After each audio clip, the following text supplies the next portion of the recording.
Morning, Mark from the Lawnologist. About to share with you Chafer grub recovery update. So this is a large lawn I did a video on a couple of months ago.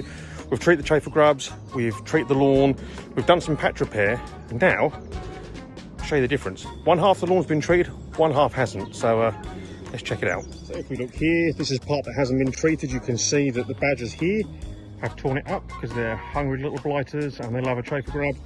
And then further over here it's the same again. You can see that barren patch there. That's barren because of badgers and also because of hungry little corvids swooping down and pecking away for their lunch. Now the next couple of photos are going to be the area before we started treating it, and I'm going to walk over and show you how it is now.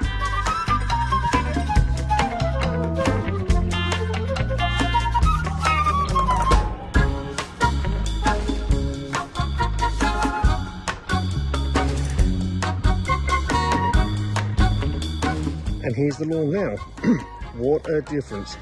Now, when we first started treating this lawn, this area here in particular was terrible.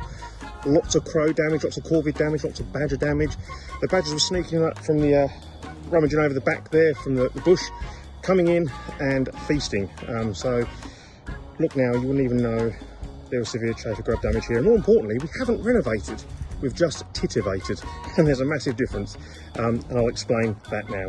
So, titivation, that's not a technical term, that's a lawnologist term, and basically I'm going to break down very quickly for you now what I did on this lawn to kind of get it back to being usable. Now, bear in mind this lawn does really need a renovation, but we're going to do it in autumn. It's a large area, it's difficult to irrigate. Autumn's by far the best time to renovate a lawn of this size.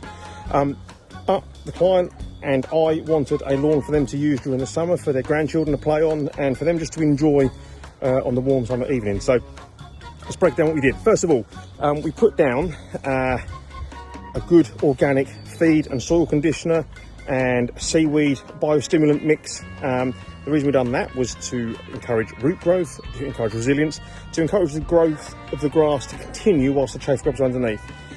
A week or so later, come down, I put down a Chafer grub treatment, educate the customer on how to manage that. So it needs to be watered in, there's nematodes, and a little bit of stemzine just to encourage root growth again.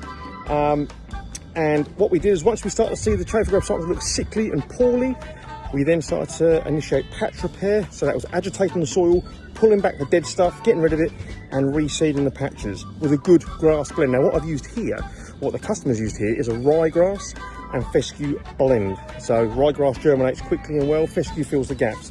And actually now, unless you really look close, you can't really tell the difference. So it's just a temporary titivating patch repair. Over the time the Chafer grubs are gone, we're now at a period of the year where they're going to start turning into the cock chafer beetle, or the May beetle, and they're going to scurry away and fly and then come back down again and lay their eggs. We have to remember that Chafer grubs are a generational problem. They will come back year on year. They can sit in the soil for a while. So between now and then, what can the customer do? Well, I've advised them to get some pheromone traps. What that does is that encourages the beetle to fly into the trap and get trapped rather than to lay its eggs back in the ground again.